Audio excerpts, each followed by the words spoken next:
Gather round, friends, and lend an ear to the embers of the unexplained. Percy Hawthorne here, your guide to the dusty archives of the extraordinary. Tonight's file, pulled from the shelves marked Midwestern Blackout, tells a tale etched not in ink, but in the sudden, chilling absence of light and the desperate chase across dark waters beneath a visitor from the stars. Chicago, June 21st, 1993.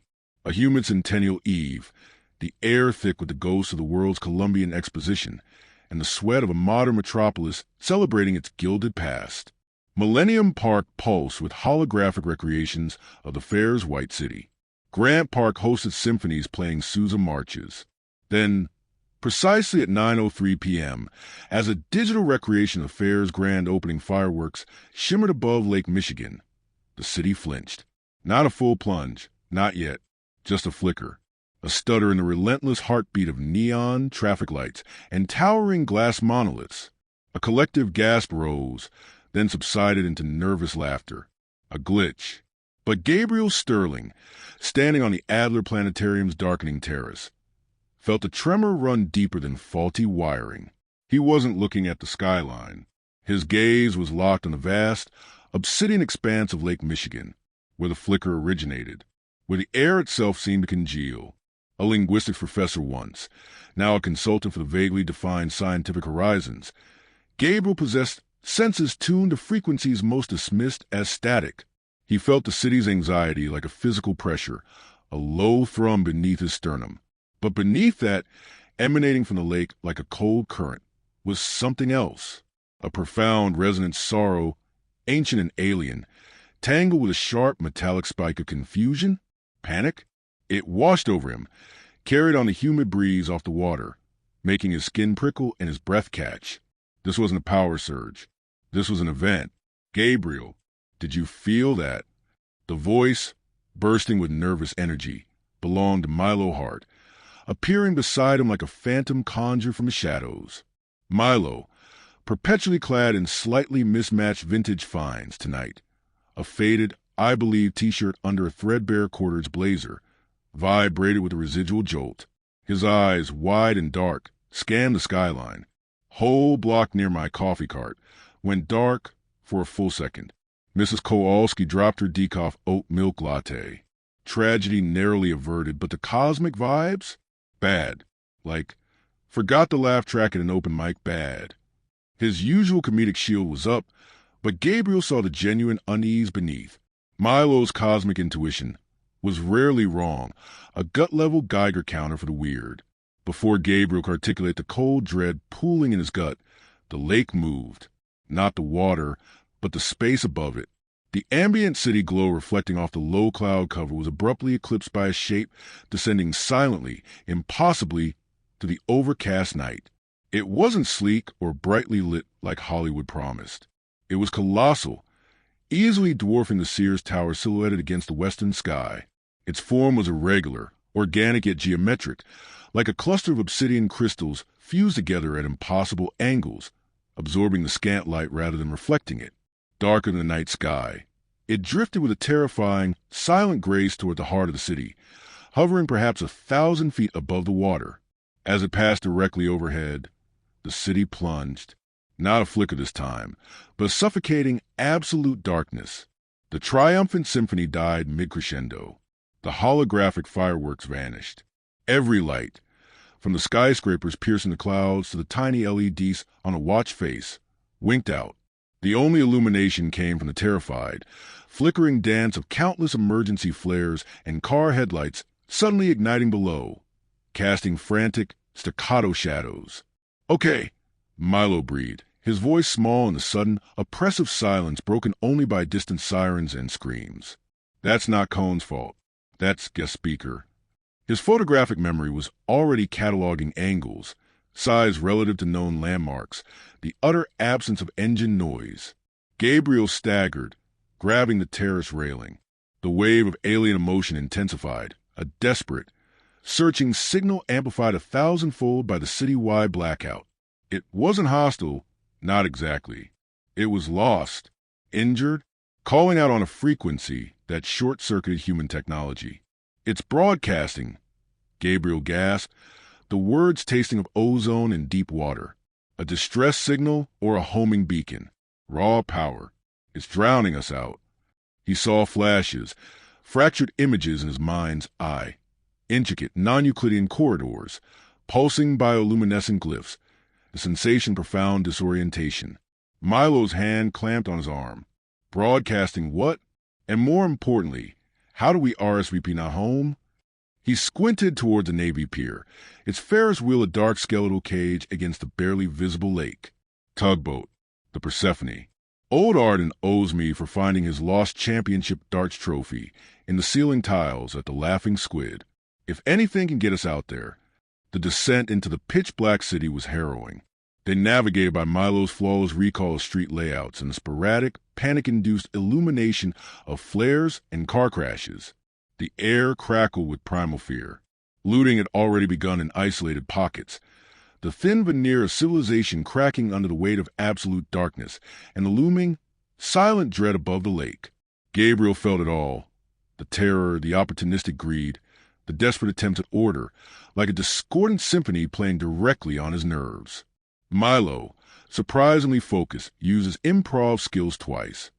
Once to convince a panic security guard they were blackout mitigation specialists, using jargon so convincingly nonsensical the guard just waved them through, and another time to defuse a brewing fight over a flashlight with a perfectly timed, absurd knock-knock joke that startled everyone into confused silence.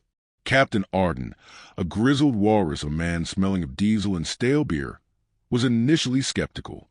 Chase a UFO? And Bessie here? Kid, the only aliens Bessie chases are the green ones swimming in cheap whiskey. But Milo's earnestness, Arden, this is bigger than darts. Think of the stories, the free drinks. Combined with Gabriel's quiet, intense conviction and a wad of Scientific Horizon's emergency cash, swayed him. The Persephone, a rust-streaked workhorse smelling of fish and oil, chugged away from the chaotic shoreline, its single spotlight cutting a feeble beam through the ink-black night towards a hovering Leviathan. The scale was even more terrifying from the water. The craft filled the sky, a jagged mountain range of absolute darkness, blotting out the stars. A low, subsonic hum vibrated through the tug's deck plates, resonating in their bones. Gabriel stood at the bow, eyes closed, one hand trailing the surprisingly warm lake water. The connection was stronger here, clearer. He focused past the overwhelming broadcast of disorientation, seeking the source, the intent. He saw flashes, not just corridors now, but schematics, impossibly complex, shifting diagrams that felt familiar, angular, precise, yet organic, and water, deep, crushing water, pressure, containment failure. Tesla, Gabriel murmured, his eyes snapping open. Nikola Tesla. The fair, 1893. Milo, who'd been nervously scanning the dark water with binoculars, lowered them. The guy with the coils? What about him? The Westinghouse exhibit, Gabriel said, urgency sharpening his voice. He demonstrated wireless power transmission. But his notes, Scientific Horizons has fragments, rumors. He proposed a global communication, an energy grid, one prototype component, a resonant induction antenna designed for low-frequency, high-power transmission through. He looked down at the water lapping against the hull. Conductive mediums, like water. Milo's eyes widened with the spark of recall. The blueprints, the ones in the Historical Society archive, that weird submerged structure labeled Tesla Experimental Array Station Alpha. I memorized them during that fundraiser gala for Preserving Chicago's Forgotten Tech. 8-way too many shrimp puffs. He started sketching frantically in a damp notebook by the dim light of the tug's binnacle lamp. It wasn't just a lab. It was an antenna node, anchored deep, designed to tap into telluric currents, earth energy, something big. Exactly, Gabriel breathed. And that alien signal, it's raw, uncontrolled power on a frequency Tesla was experimenting with. It's not just disrupting our grid. It's interacting with that submerged antenna, feeding it, or being amplified by it. He winced. pressing a hand to his temple as another wave of alien distress washed over him. It's trapped. Something's wrong. Its systems are damaged. It's using the antenna like a crutch, a megaphone, but it's unstable. It's causing feedback, tearing itself apart, and taking our power with it. Milo finished his sketch, a remarkably accurate depiction of a complex, multi-armed structure anchored to the lake bed. So we find Station Alpha. Do what? Unplug it? Give it a cosmic band-aid. Communicate, Gabriel said simply. Find a way to tell it to stop, or show it how. That antenna is the key. It's the unintended amplifier, the point of contact. He looked up at the silent, hovering darkness. It's screaming into a broken phone, and we're getting the electric shock. Their focus was shattered by a new sound. Not the alien hum, but the powerful, synchronized thrum of marine diesel engines approaching fast. Two sleek, black, unmarked cutter-style vessels materialized from the gloom, powerful spotlights pinning the Persephone like insects. Amplified voices barked orders. Heave to... This area is under the jurisdiction of Viridian Dynamics Emergency Response. Cut your engines immediately. Viridian? Milo spat. The energy vultures? Since when do they do emergency response? More like emergency profiteering. Captain Arden cursed, throttling back reluctantly. A tense standoff ensued. A cold-faced woman in a crisp black tactical uniform identified herself as Commander Vance, Viridian Dynamics Corporate Security. Her gaze swept over them with disdain. Civilian vessel. You are interfering in a critical infrastructure emergency. This atmospheric anomaly poses a significant hazard. You will disembark immediately onto our vessel for debriefing and safety processing. Gabriel stepped forward, projecting calm authority he didn't entirely feel. Commander Vance, this isn't an atmospheric anomaly. It's an extraterrestrial craft in distress. Its signal is interacting with a submerged artifact, a Tesla antenna, causing the blackout. We need to reach that antenna to mitigate the interference. Vance's expression didn't flicker. Tesla antenna? Distress? Unsubstantiated conjecture.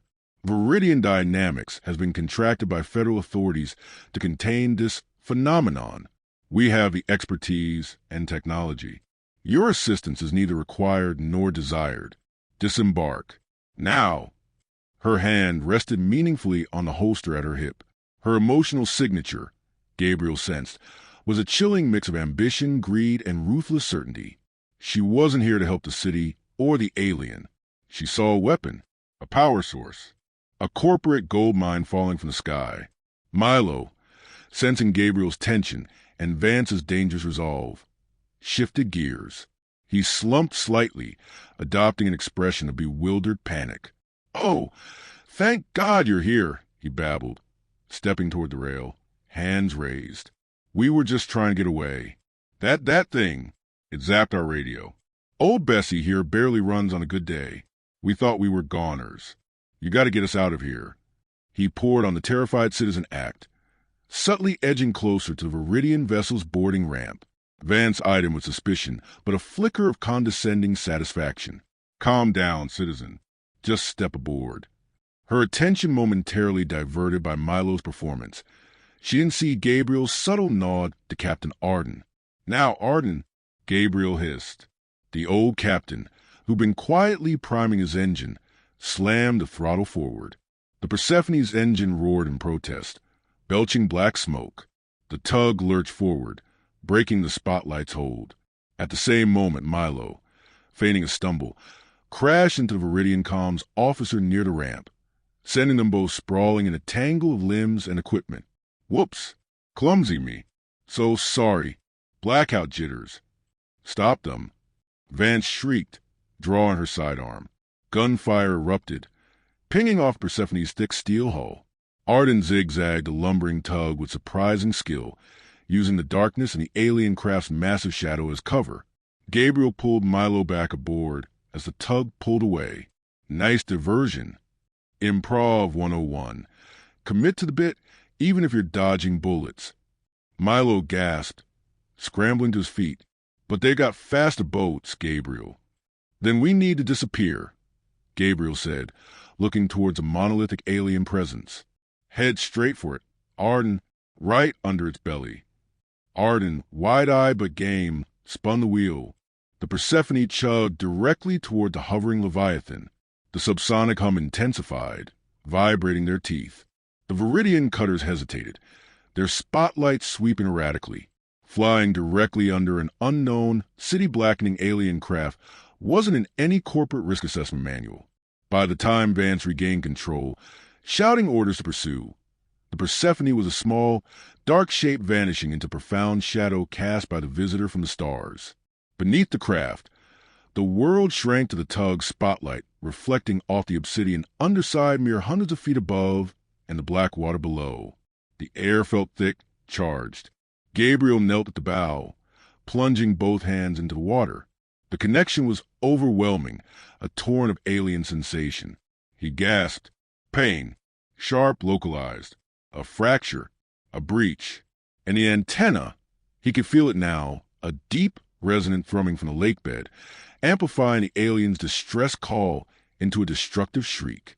Milo consulted his sketch in Arden's depth sounder, calling out coordinates adjusted for a century of silt and shifting sands. There! Milo finally shouted, pointing to a patch of water that looked no different from any other. Dead reckoning based on the old shoreline markers and the fairgrounds layout. It should be right below us. Deep, real deep.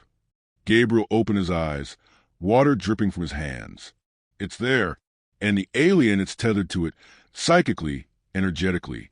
Draining into it, trying to stabilize, but it's making everything worse. We have to go down.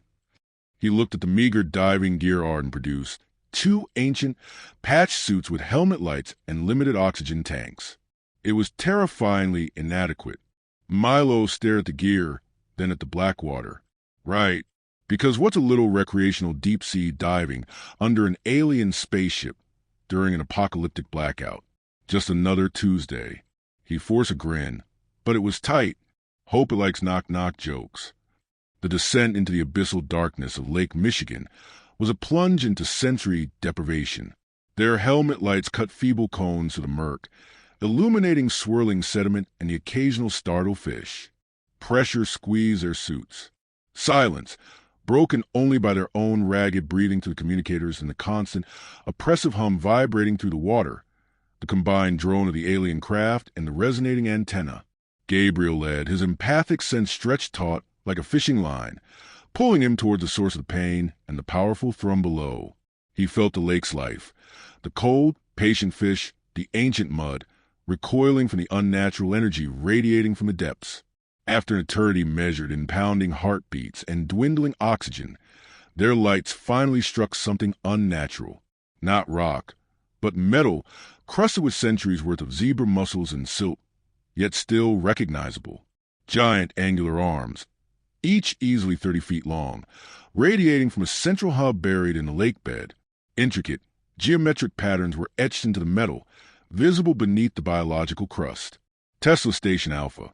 It pulsed with a visible, sickly green light that throbbed in time with the hum. It's alive, Milo breathed over the comm, his photographic mind comparing it instantly to the blueprints. The quartz overloaded. See the glow? Like a blown transformer times 1,000. Gabriel swam closer, hovering near one of the massive arms.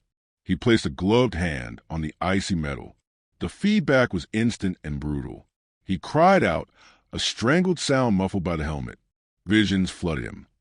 The alien vessel, shuddering in the void, struck by debris, a frantic, automated system latching onto the strongest compatible energy signature to find. Tesla's dormant, but still resonant antenna, the uncontrolled surge overloading ancient circuits never designed for such power, the agony of the ship's living core as its energy bled out chaotically. It wasn't malicious. It was a drowning creature grabbing a live wire. We have to break the connection. Gabriel gasped, forcing the words out. Or modulate it. Find the primary induction coil, the main input node. He scanned the structure frantically, his light beam dancing over the crusted metal. Milo joined him, his light tracing the etched patterns. Here, Milo pointed to a massive, circular housing at the base of one arm, covered by a thick, bolted plate. Glyphs surrounded it, Matching sketches Milo had seen in Tesla's fragmented notes. The regulator housing. If we can access it, maybe we can dampen the resonance or redirect it. Their lights converged on plate. It was huge, the boat's monstrous and fused with corrosion. They had no tools capable of budging it. Despair began to seep in, colder than the lake water. Their oxygen gauges dipped ominously into red zone. Suddenly, powerful beams of light speared down from above, blinding them.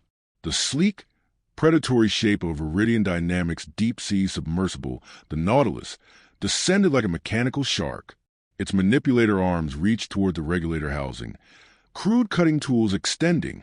Vance's voice crackled over an open frequency, overriding their private channel. Sterling, Hart, stand down. This device is now Viridian Dynamics property. Do not interfere with recovery operations. They'll rip it out. Milo yelled, cause a catastrophic feedback. Blow the antenna of the ship, maybe half the lake.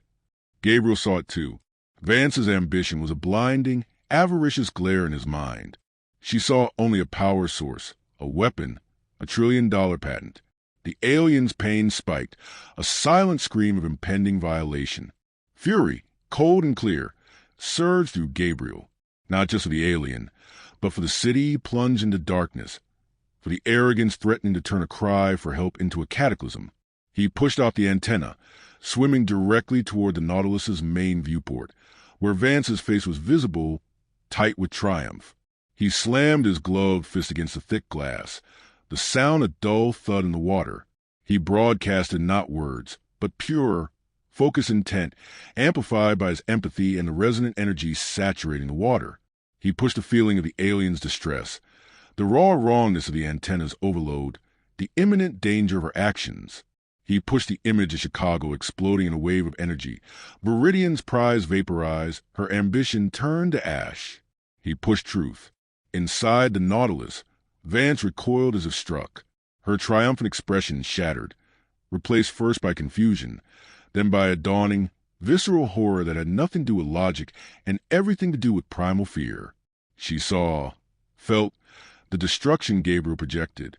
Her hand flew to her headset, her mouth moving in a silent scream of countermanded orders. The Nautilus's cutting tools retracted. The submersible hung motionless for a moment, then slowly began to back away, its lights swinging wildly. Milo didn't waste a second. While Vance was paralyzed by Gabriel's psychic barrage, he'd swum to the regulator housing. He wasn't looking at the bolts. He was looking at the etched glyphs, Tesla's glyphs, symbols of resonance, frequency, containment, symbols that mirrored, in a crude, human way, some of the patterns he glimpsed in Gabriel's descriptions of the alien vessel's internal schematics. It wasn't about force. It was about harmony. Gabriel, Milo called, his voice tight with urgency and fading oxygen. The patterns, on the ship, the stable ones. Picture them. Push them towards the antenna, like tuning forks. Gabriel understood. He turned his back on the retreating Nautilus, facing the glowing, overloaded core of the antenna. He closed his eyes, ignoring the screaming alarms in his suit. He reached deep into the lingering echoes of the alien vessel's structure he'd sensed earlier. He found the image of stability, of contained power, of a system functioning in balance. Intricate, interlaced geometric patterns of light. He focused every ounce of his empathic attunement, every shred of his will, not on words, but on that pattern, that feeling of harmonious resonance. He pushed it towards the antenna, not as a command, but as a suggestion, a blueprint, amplified by the very water conducting the alien's distress. For a moment, nothing happened. The green glow throbbed angrily. Then a subtle shift. The chaotic pulsing light within the antenna housed and began to organize. The sickly green softened, deepened, swirling into complex, stable geometric forms that mirrored, imperfectly, what Gabriel projected. The deep, destructive thrumming in the water began to smooth, to soften, becoming a cleaner, more controlled hum. The crushing pressure of the alien's distress signal lessened, replaced by a wave of profound relief, gratitude. High above, the colossal obsidian craft shuddered, not violently, but like a great beast sighing. Its dark form seemed to solidify, the edges becoming sharper against the cloud cover. Then, slowly, silently, it began to rise, not with a burst of speed, but with a deliberate, majestic ascent, pulling away from the lake, from the city. The lights of Chicago didn't blaze back to life instantly. It started with a flicker, then another, then, block by block, streetlight by streetlight, window by window, the city reignited. A rolling wave of illumination spread outward from the lakefront, climbing the darkened skyscrapers until the Sears Tower, the Hancock. The entire skyline blazed once more against the night, reflecting gloriously on the now calm surface of Lake Michigan. A ragged cheer, distant but unmistakable, rose from the distant shore.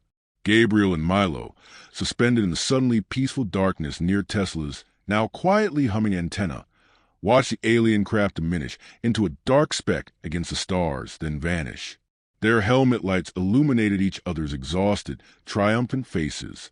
They had just enough oxygen for the slow, weary ascent back to the waiting Persephone, where Captain Arden stood wide-eyed at the helm, staring at the resurrected city and the empty sky.